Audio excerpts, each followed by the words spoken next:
Hello, everyone. This is Zargo. Today, we're going to dissect one of the strangest and most unsettling short films titled Possibly in Michigan. Let's dive in. I'm the one in which there were more dead bodies in the closet than anyone else.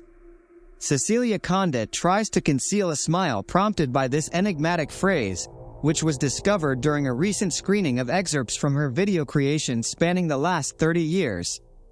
So, the most famous work of the visual artist Cecilia Conde is the hair-raising short film, Possibly in Michigan, shot in 1983. It narrates the eerie story of two girls and a mysterious masked man.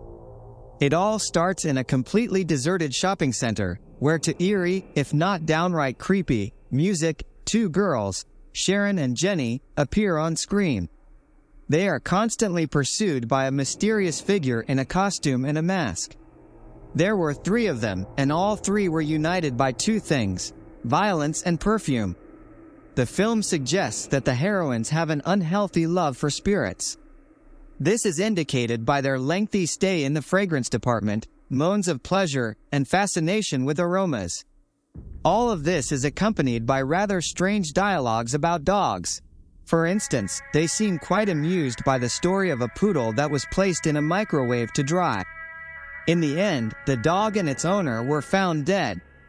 Gradually, their conversation turns into a song, which makes them feel uncomfortable. This unease is unlike the rest of the soundtracks in the film. Throughout this time, the masked man accompanies them, although they seemingly don't notice him.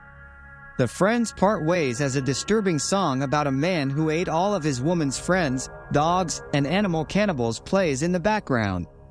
Casting glances around, one of the heroines notices a mysterious man on an escalator. At this point, we are shown scenes from a party where Sharon dances with the same man, as well as other figures in masks resembling various animals. Apparently, they were acquainted before.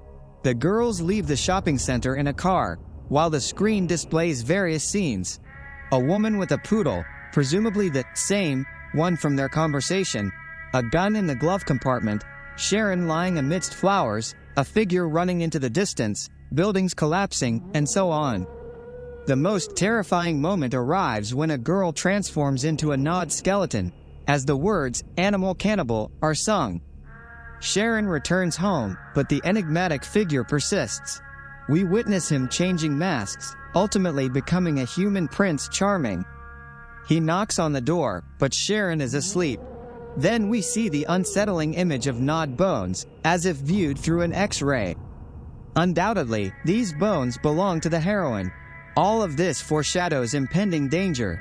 No wonder Sharon, waking up and seeing the mysterious figure behind the door, becomes frightened and immediately calls Janice, who is, at that moment, attempting to shoot the same figure.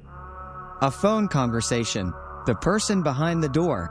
Growing impatient, he leaves. But upon noticing a girl at the window, he picks up a stone and shatters the glass.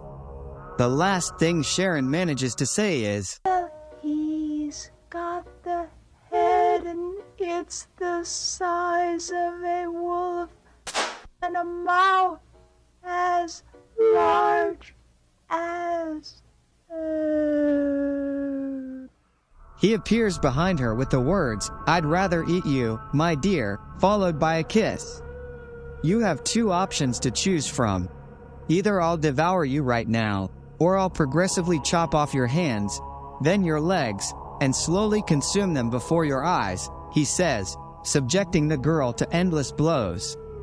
When asked why, he replies, "For love."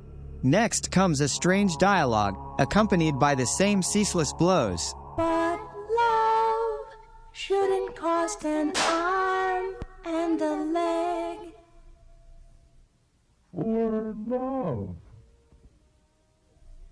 But do you love me? You smell so good. The sweetest flower of all. Have there been others? 6. Then I am the 7th.